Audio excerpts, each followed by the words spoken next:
नित्य नेम नामी ते प्राणी दुर्लभ, लक्ष्मी वल्लभ तया जवळी. नारायण हरी भुक्ती मुक्ती चारी घरी त्यांच्या. हरिविण जन्म तो नरकची पैजाणा, यमाचा पाहुणा प्राणी होय. ज्ञानदेव पुसे निवृत्तीसी चाड, गगनाहुनी वाड नाम आहे. रामकृष्ण हरी. पृथ्वी तलावर ऐश्वर्य, उपभोगाच्या वस्तू प्रचंड आहेत. म्हणजे रत्नाचं तर भांडार आहे. माणिक, मोती, हिरे, जळ, जवाहीर असंख्य आहेत, असंख्य. पण या सगळ्याच्या मध्ये आपल्या इच्छांची तृप्ती करणारा चिंतामणी मात्र एकच असतो. एकच. चिंतामणी असंख्य सापडत नाहीत. आणि असा दुर्लभ असलेला, दैव दुर्लभ असलेला चिंतामणी हाताशी लागला की आयुष्याचं कल्याण होऊन जातं. तसं या पृथ्वी तलावरती अनेक योनी प्राण्यांच्या आहेत. म्हणजे अगदी अमिबाच्या पासून विशालकाय प्राण्यांच्या पर्यंत. सध्या तरी हत्तीच, गेंडा, हत्ती ही विशालकाय प्राणी. त्याच्या आधी होते म्हणे. पण या विशालकाय प्राण्यांच्या मध्ये सगळ्यामध्ये एक जीव मात्र महत्वाचा आहे, तो म्हणजे मनुष्य. म्हणजे असंख्य प्राण्यांचे वेगवेगळी गुण आहेत, पण या सगळ्या योनींच्या मध्ये मानव जन्म हा अत्यंत महत्वाचा मानला जातो. दुर्लभ आहे. चिंतामणी जसा एक असतो आणि त्याचा उपयोग चांगला करायचा असतो, तसा मनुष्य जन्माचं काय. वृक्ष अनेक आहेत. कल्पवृक्ष एक, कामधेनू एक. आमची अडचण कुठे होते माहित आहे? आम्ही कल्पवृक्षाच्या खाली बसतो. कल्पवृक्षाच्या खाली बसतो. आता कल्पवृक्षाच्या खाली बसलं तर इच्छा पूर्ण होणारच आहेत ना. सगळ्याच इच्छा पूर्ण होणार आहेत. त्याला वाटतं आता या झाडाची सावली निवांत मिळाली आहे, काही सुग्रास भोजन मिळालं म्हणजे बरं होईल. कल्पवृक्षाखाली बसलाय, आलं ना सुग्रास भोजन लगेच. त्याला आश्चर्य वाटतो. पटापटा पटापटा जेवून घेतो. खरं तर भूक खूप लागलेली असते, त्यामुळं जेवण चांगलं जातं. आणि म्हणतो यानंतर काही मिष्ठान्न मिळालं तर बरं होईल. समोर मिष्ठान्न. मग म्हणतो एक छानसं अंथरण आणि एक झोप येण्यासाठीची व्यवस्था झाली तर बरं होईल. झालं लगेच. कल्पवृक्षाखाली असल्यामुळं ती इच्छा पूर्ण होते. आता जेवण झालंय, रिकामं डोकं झालंय, आणि मग त्याच्या डोक्यात विचार येतो, अरे या झाडाखाली मी बसलोय, तिथे मला सगळंच मिळतंय. काय ब्रह्मराक्षस भिक्षस नसेल ना? काय कल्पवृक्षाखाली बसून इच्छा व्यक्त केली आहे, ब्रह्मराक्षस समोर. मग म्हणतो, अरे बाप रे, हा ब्रह्मराक्षस आता खाऊन टाकील तर. झालं, ब्रह्मराक्षस खाऊन टाक. आपल्या हाताने आपलं वाटोळं करून घेणं काय असतंय बघा. कल्पवृक्षाखाली बसल्यावर मनात विचार कोणता यावा? चांगले विचार यावेत ना. ईश्वर प्राप्तीचे यावेत, शांती समाधान मिळण्याचे यावेत. नाही, इथे ब्रह्मराक्षसाचा विचार येतो. आमचं असं झालंय सगळं आयुष्यामध्ये.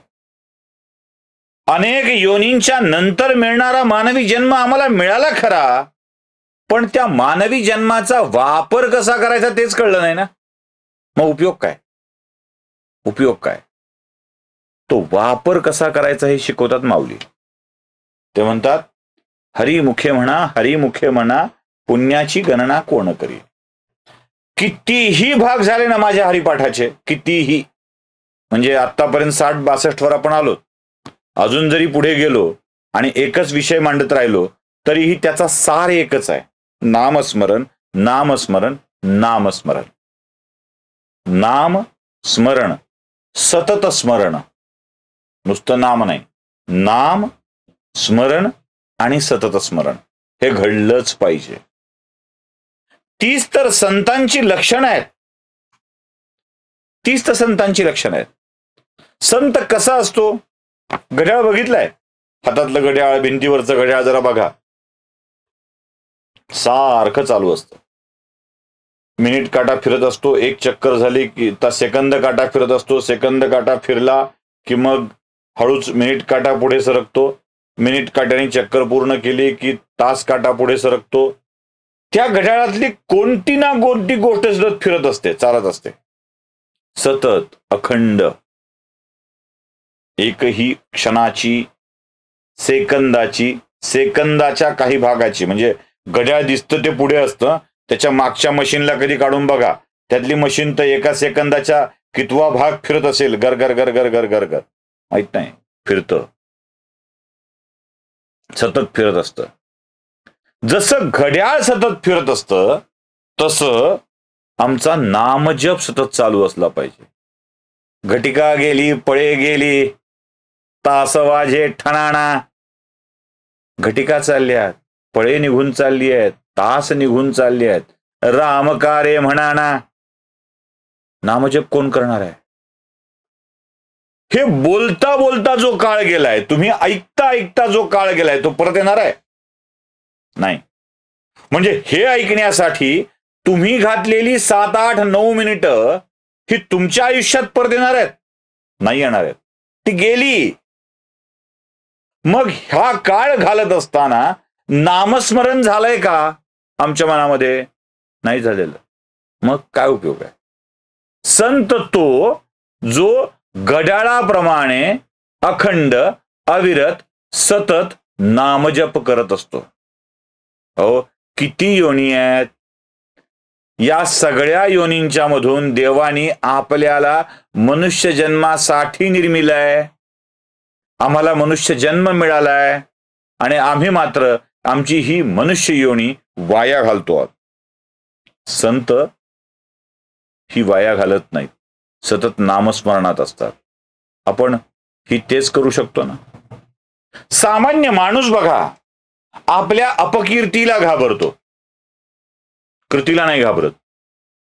म्हणजे माझ्या मनात अशी इच्छा झाली की आपण जरा दारू प्यायला जाऊया, दारू प्यायला जायची इच्छा मनात आहे, पण गेलो आणि त्या दारूच्या दुकानात किंवा त्या हॉटेलमध्ये मला कोणी बघितलं तर काय म्हणतील लोक? इकडे आला का म्हणतील, आता हे करायला लागला का म्हणतील.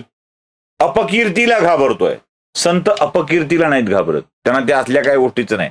ते घाबरतात जन्म मरणाच्या फेऱ्याला, त्यांना नको असतो. आणि जरी मिळाला तरी तुकारामांच्या सारखं असतं. तुका म्हणे गर्भवासी सुखे घालावे आम्हासी. जरी जन्माला घातलं तरी तुझं नामस्मरण सात मनात येऊ दे, बाकी काय नाही. फक्त नाव, नाव, तुझं नाव आलं पाहिजे, तुझ्या नावाचा विसर न पडला पाहिजे. तुझं नाव विसरू देऊ नकोस. हेची दान देगा देवा, तुझा विसरण व्हावा, आहे ना? बाकी काही नको, तुझा विसरण व्हावा. स्मरण राहिलं पाहिजे, विस्मरण नको. चिखलातलं कमळ बघितलंय कधी? चिखलात कमळ उगवतं आणि फुलतं वरच्या दिशेने, त्याची चिखलाशी आसक्ती नसते. कमलदलावरती पडलेलं पाणी सुद्धा गळून जातं आणि त्याचं लक्ष कुठे असतं? अथांग पसरलेल्या गगनाकडे. संत तसा असतो, चिखलापासून अगदीच निर्लेप आणि तो व्यापक दृष्टीने या जगाकडे बघत असतो. संत तसा असतो. संत त्याला म्हणतात. सूर्य प्रकाश देतो, मेघ पाणी देतं, त्याचा अहंकार ठेवत नाहीत. संत शांती देतात, समाधान देतात, त्याचा अहंकार ठेवत नाहीत.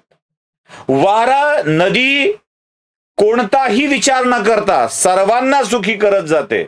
संत तसा आहे, कोणताही विचार न करता सगळ्यांना सुखी करत जातात. हे संतत्व मिळतं कुठून? मान कीर्तीची लालसा नाही, केवळ शांती आणि समाधान मिळावं एवढीच अपेक्षा आहे. आणि याच अपेक्षेतून संत काम करत जातात. म्हणूनच संत असणं महत्वाचं आहे आणि हे संतत्व नामस्मरणातून मिळतं. आपणही हाच आनंद घेऊया. रामकृष्ण हरी.